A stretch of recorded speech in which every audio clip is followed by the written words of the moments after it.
Hello, my name is David Lindsay. I'm the VIP Sales Director for Watches of Switzerland, and I'm joined here today by the father and son team, the successful team that are Jacob and Benjamin Arabo of Jacob & Co, all the way from New York. So gentlemen, welcome to London. Thank you. Thank you. To our Knightsbridge showroom, our fantastic Knightsbridge showroom, if I say so myself.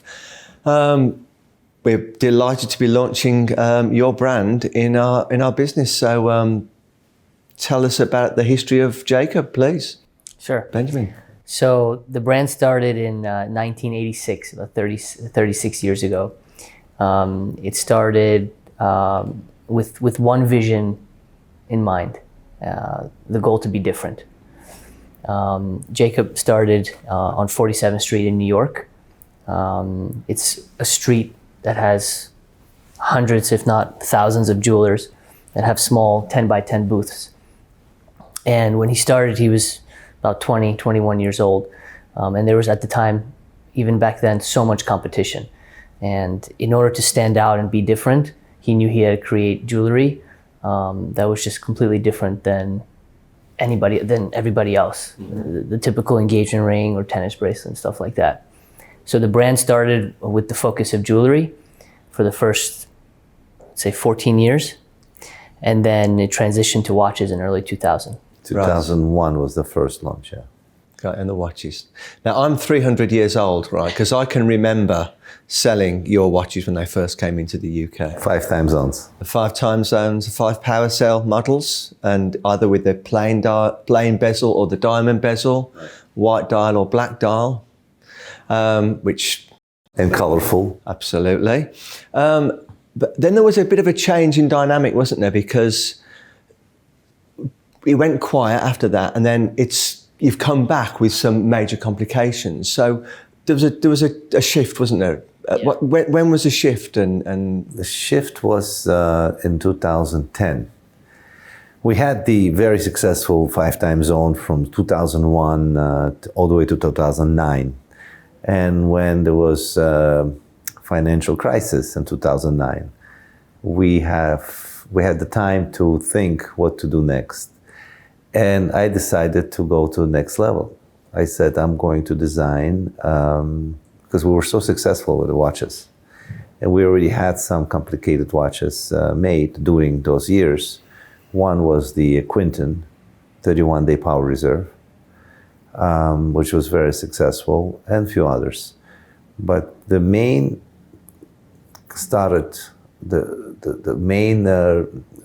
complications I started designing is from 2010. And that's when I decided that I'm going to go into something that hasn't been done before. Basically develop and design new technology and new movements and that hasn't been done before, never been introduced in the watch industry. It took me years to do it. Of course, as you know, it takes time to research development. Mm-hmm. And as you see that last 6-7 years that we're presenting more and more new complications. And always we have plans for the next 3-4 years at a time to have in the pipe. And that's when it started, yeah. From 2010, 11, that's when I started to design new concepts. You were clearly, were you getting asked for more extravagant pieces from your, I mean, I've seen your client base, you know, all the beautiful, the great and the good. Right. And I remember actually coming to Basel and seeing your stand. All of a sudden there was all these diamonds everywhere and it was, whoa, come on. Right. So in a new section, a new build. Yeah.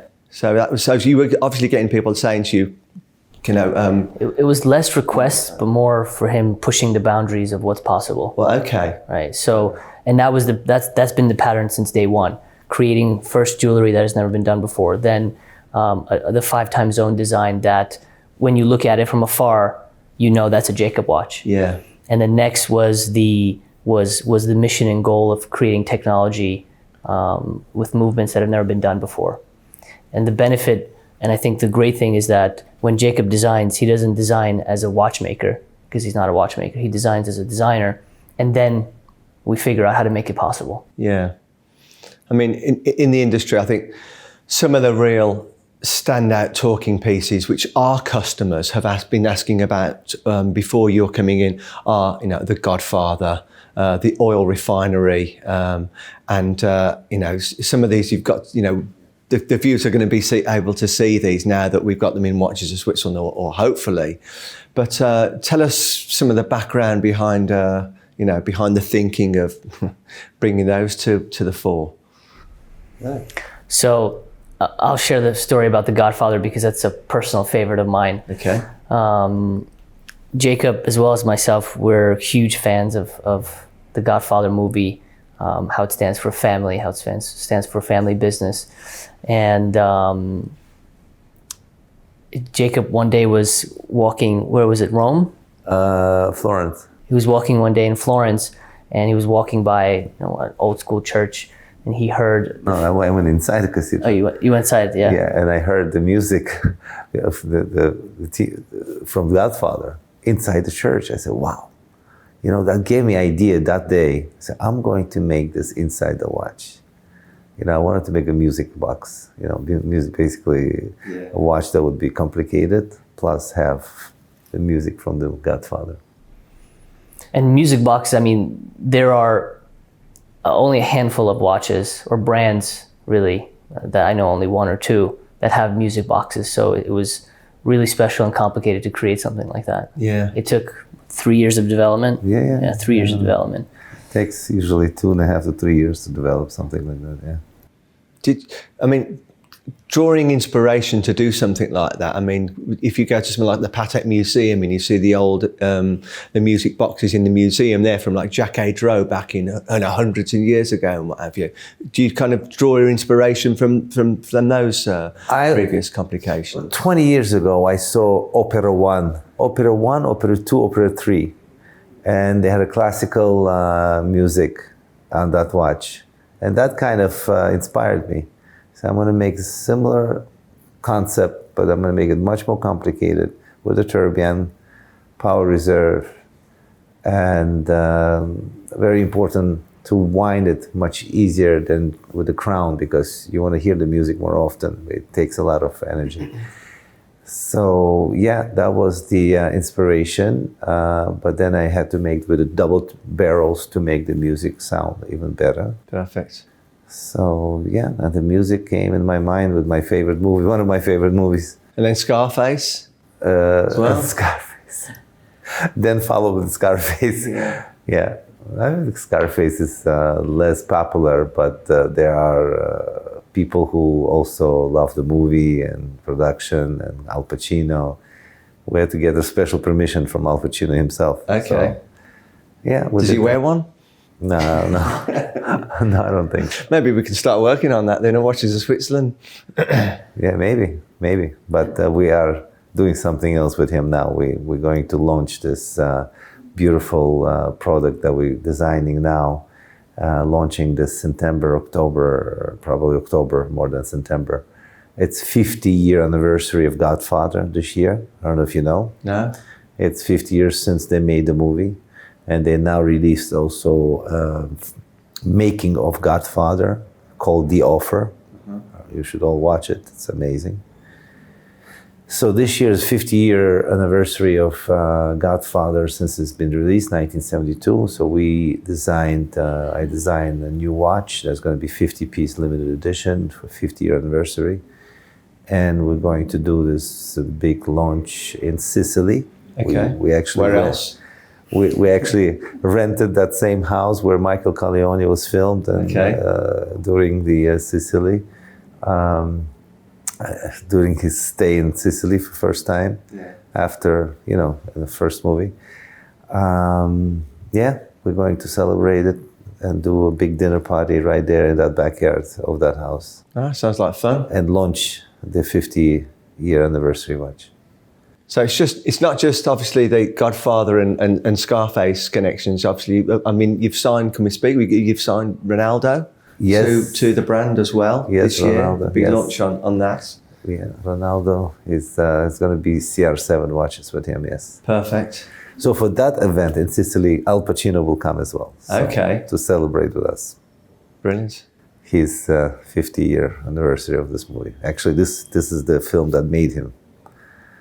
You know. And I've also noticed some of the other big names in sport that you've got. Is Khabib as well that you've got? Khabib we have limited edition watches with Khabib. We have we just finished with Messi. Yes. We had a few years contract. It's now in the end of the contract, but now we're starting with Ronaldo. So. Yeah, great. And do they have an involvement as well with the creative? Of course, they have to approve all the designs. Yeah. It's a back and forth creative process. Yeah. I mean, Ronaldo's kind of, I think the cool thing there is Ronaldo is known as a bit of a watch aficionado and collector as well, actually, anyway, in the world of watches. I believe he's got a good collection anyway. So it's more credibility on top of his fantastic football genius is his knowledge of watches as well also. I know Ronaldo already for past 18 years. I'm friends with him. And he was also the face of the brand in 2013. Right. So this is not the first time we're working with him. But now we're actually making CR7 watches with him. We'll probably launch it next year. 2013 was when you brought out the 24 time zone model as well, didn't you? SF24, yeah. It's 24 time zone watch. We launched that 2013. We had also the Ghost, the digital watch with also world time. We didn't have much yet in 2013. I was just building up. The new movements take time. When I started 2010, 11 again to relaunch the brand. So we have only 2013 we had like 2 or 3 new, an Epic X we had, I think, And then every year we launch something new, and as you see, 2015, 16 was a big year for us to launch Astronomia. You see where it came now. Yeah. So you'd be classed, I mean, would I be right in saying that Jacob can be kind of identified as a niche brand? You won't make many watches during the course of a year. I mean, are you at liberty to say how many you would make globally at all, or? We produce about 1,500 watches a year. Do you? Okay. And so agencies around the world. I mean, we're fortunate enough to be the exclusive in the UK. But how many are there around the world, Jacob stores now? We have standalone stores. Standalone, we have about 5. 5 standalone stores. But we have at least, we are in about 40 locations around the world. Yeah, so I mean, there's not much to go around really. So it's, I'm sure a lot of the other guys are saying. Well, you have to be able to supply it also. It's not easy to produce these days, Yeah. So selling isn't the problem today, it's producing. Yeah. Production, a lot of brands coming across difficulty with production. So materials, labor, delays and everything. Tell me about the watch you've got on your wrist, because I mean, that's a bit special. Oh, this is Chiron. We have a contract, as you know, with Bugatti, partnership. And they asked me to design Bugatti watches. Now it's 3 years ago. So this is Chiron sapphire crystal, blue sapphire crystal. This took a long time to design and produce, especially the sapphire crystal, because it's a one whole piece. It's most of the sapphire crystal cases they sandwich top and bottom. Here you have to produce this one whole piece. It's very difficult to manufacture this crystal. It's a large piece of crystal. Then they break very easily when you actually manufacture them. So maybe 1 out of 3. Wow. And am I right in saying that you can only polish and create those with a diamond? Is that right? Yes, only diamond could polish this, because this is second hardest after the diamond material. Only diamonds could polish this watch, this case. And the movement inside is the 16-cylinder W16 Chiron tourbillon movement, and it's exactly functions as the 16-cylinder, 16 pistons in the car, exactly the same.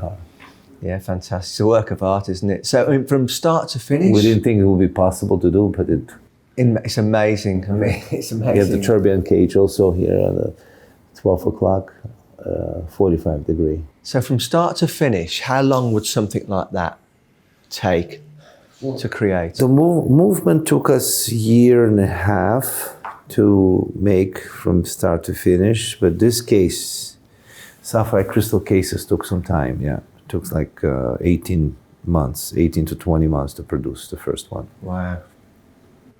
So if someone puts an order through on that model today, then it's probably, you're looking at what's a lead time of, just for sake of argument. The reproduction, production takes less now. It's about 7 to 8 months. Right, got you. But the first one took 20 months. Yeah, yeah. Because also when we created that movement, even the watchmakers weren't sure if it was going to work. Right. And that's the beauty of creating technology that has never been done before. Yeah. So we were kind of sitting, seeing, okay, what's going to happen now? Is that a big draw on the movement? I mean, in terms of the barrel, the energy which comes out, how long does it? It has 48 hours. 48 power 48 reserve. hours power reserve. Okay. And the engine works up to 10 times per spin. Wow. Wow. And would you paint? Is that a patent? Do you patent that when you've done that? Of course. So that's have to be everything we do that. Yeah, but this is of course you saw this comes in gold and diamonds and titanium, most of the pieces, and few of them in sapphire crystal. very cool. Very cool. So they can be in the glove compartment when they buy the new Bugatti Chiron as well. There you go. It's going to be a little bit more than you were hoping to pay, but it's worth it. Well, compared to other watches in the market, I think we're very reasonable for this kind of complication and the sapphire case. Yeah, sapphire casing. We're going to be. We're talking about the high end of Jacob here in these grand complications, but the range that we'll be having here in order to sell the product.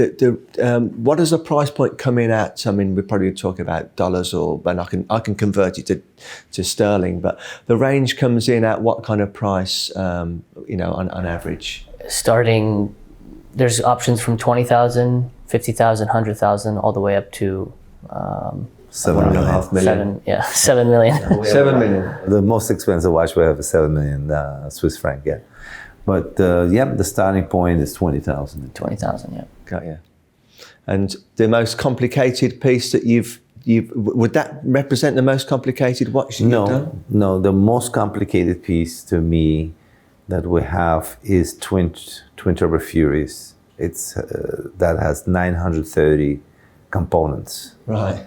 Super complicated watch, difficult to produce. We can only assemble 1 to 2 movements per month. So this is your collection with the Fast and Furious. No. We created the Fast and Furious watch. Oh, right. Yeah, with that watch. Okay. But the collection itself is not Fast and Furious. Yeah. It was the beginning of Bugatti. The Bugatti has also we made 18 pieces limited edition for Bugatti in the beginning because we already had the movement. So we converted to Bugatti until we designed the Chiron. Right. Because Chiron came 2 years later.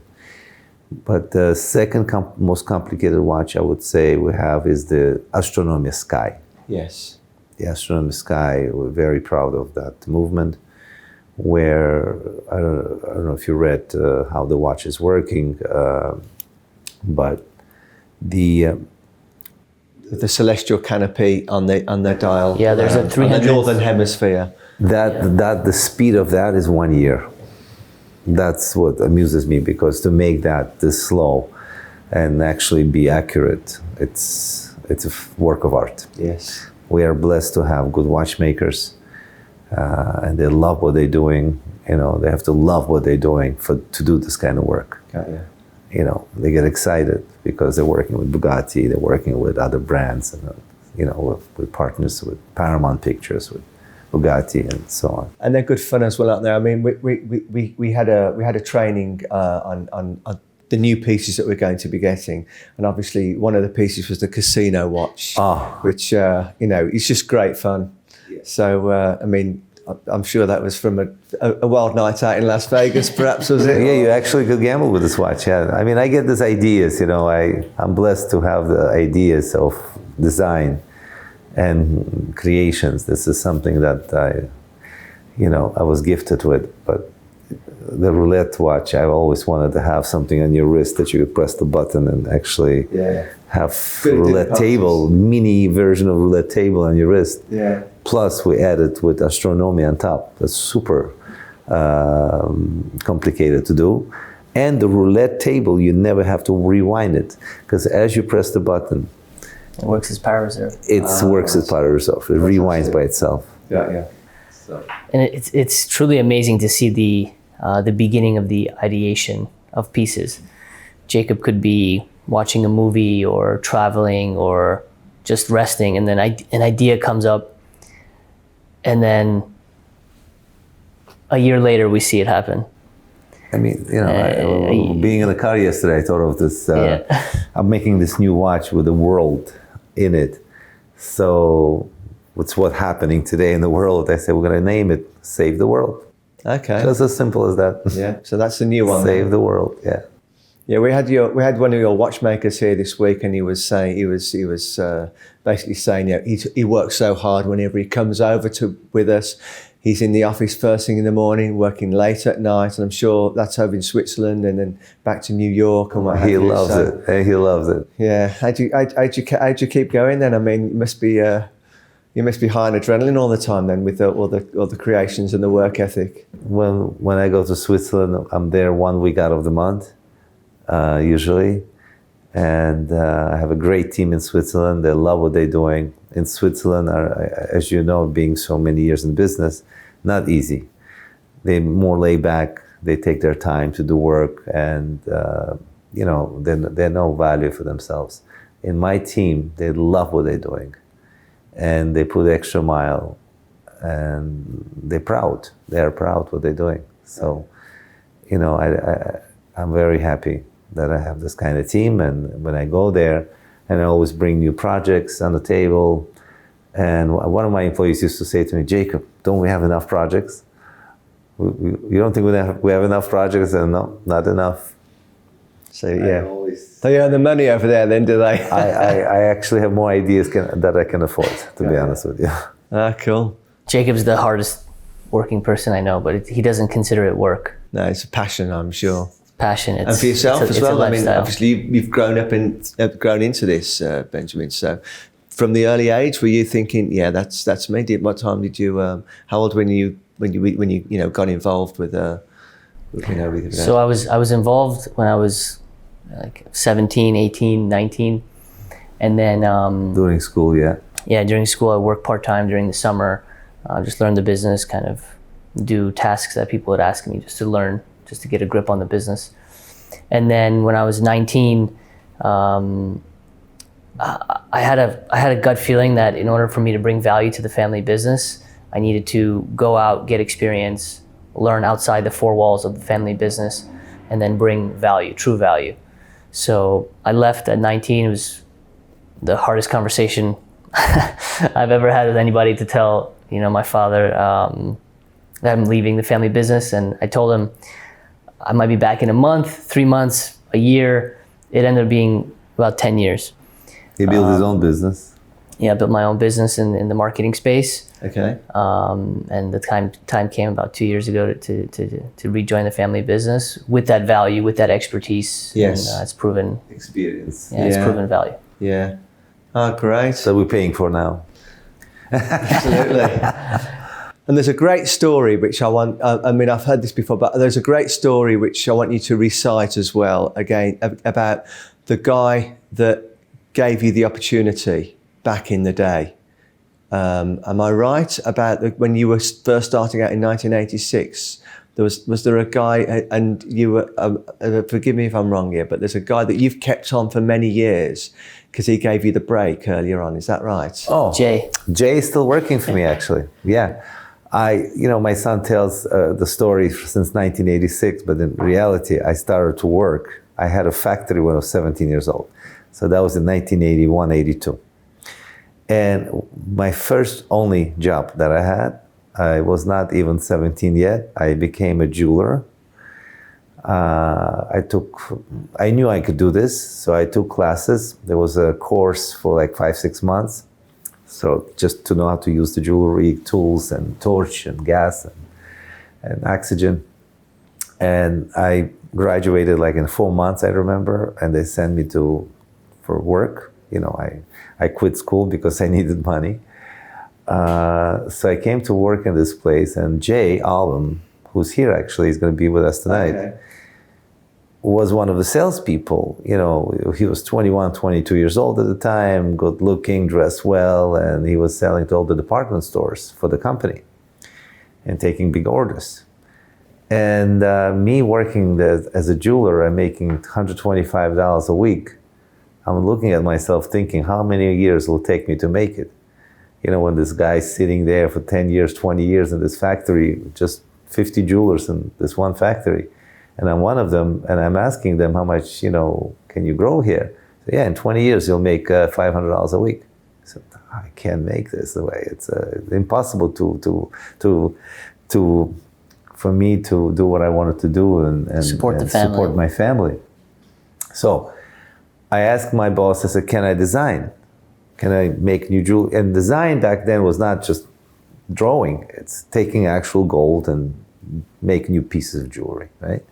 So I made some new designs, and Jay, who works for the company, used to love it. He used to come here and say, hey, make more, because I just took 1,000-piece order, 500-piece order. And they just put me now, not a jeweler, you're a designer. You're doing a great job. Continue. Yeah. Okay. I worked for 9 months in that company. I grew from 125, I grew like $2,000 a week. It was huge back then. And I quit. I said, thank you very much. I'm young and I want to open my own factory. And I did. 17 years old, I had my own factory. But Jay was the one who pushed me to do this. He was the one who actually gave me, and I will never forget this. And you've rewarded his loyalty by, of course, keeping him part of the organisation. Excellent. Yeah, I adopted him. Good show. Good show. Yeah, great. He came to me like 20 years ago saying, Jacob, I need your help. Yes, I was successful, but now I'm not. The company closed down or something went wrong. And I need a job. So I took him, I hired him for my company, and ever since he's with me, because Brilliant. I remember what he did for me 40 years ago. That's a great story. Yeah. Well, chaps, listen, we could we could sit here talking all day, because I'm passionate about all of this. And so thank you for sharing all your intimate details of the brand. We have a launch evening tonight, which we're really excited about. We've got a large audience coming who also be asking you questions on the novelties.